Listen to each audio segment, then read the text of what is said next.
The time is 11:14 a.m., October 15th, 2025. I am to leave the sound machine off.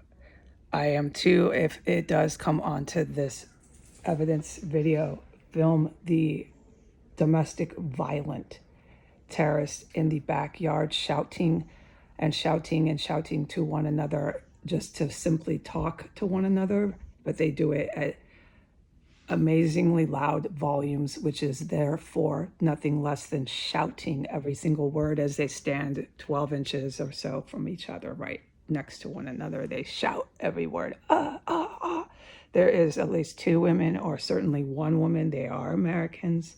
I don't know what they look like.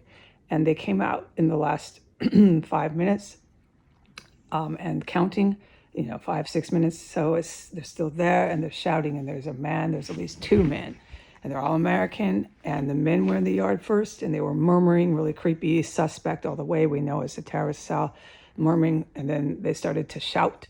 And then the women came, and then it got really loud, and they stood in the backyard and just shouted every last word they spoke. So you could hear them from the alley, you could hear them from 15th, and you could hear them from S Street. No matter where you were, you could hear this group of domestic violent terrorists in the backyard shouting every word they spoke to one another as they stood 1 or 2 feet from each other in distance.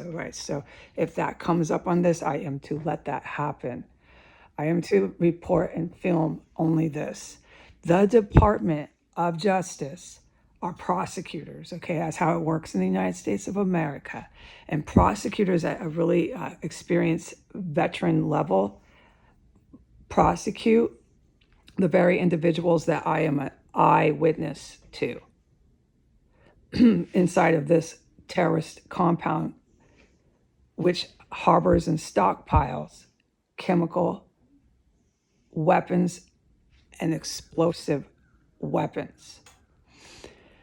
The individuals that are harbored, aided, abetted, and given sanctuary in 1505, 1503, 1507, 1511, 1513, these distinct addresses, I am a direct witness to these individuals.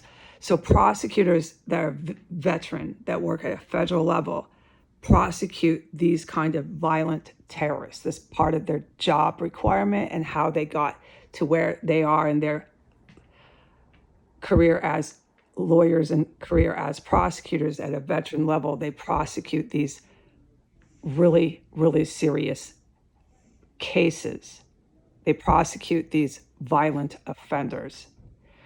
Part of the prosecution, part of the discovery, part of the legal process is having these kind of violent offenders get psychiatric evaluations. So these are veteran doctors that sit with the offender, the violent offender, once they're in custody for the legal process. And they do a psychiatric evaluation based on the violent acts that these criminal offenders committed. And they give this evaluation to the prosecutor, okay? These people I'm a direct eyewitness to are in the extreme with the violence that they commit while they're harbored, aided, and abetted inside of these houses.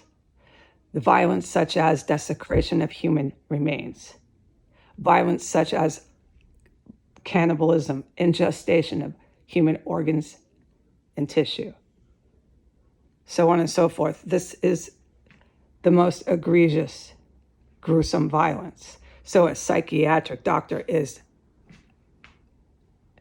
protocol to examine and evaluate, and the seriousness of the Department of Justice sending in their law enforcement to go after me, the direct witness to these kind of violent offenders, is what I am to say. I am to say it today. I am to say it at the time I dated in this video evidence. When the U.S. federal law enforcement officers walk in this front door to carry out the prosecution of Heidi G. Granger inside of the unit 1509 S Street Northwest. Within this chemical weapons violent terrorist compound, I will be filming it. Goodbye.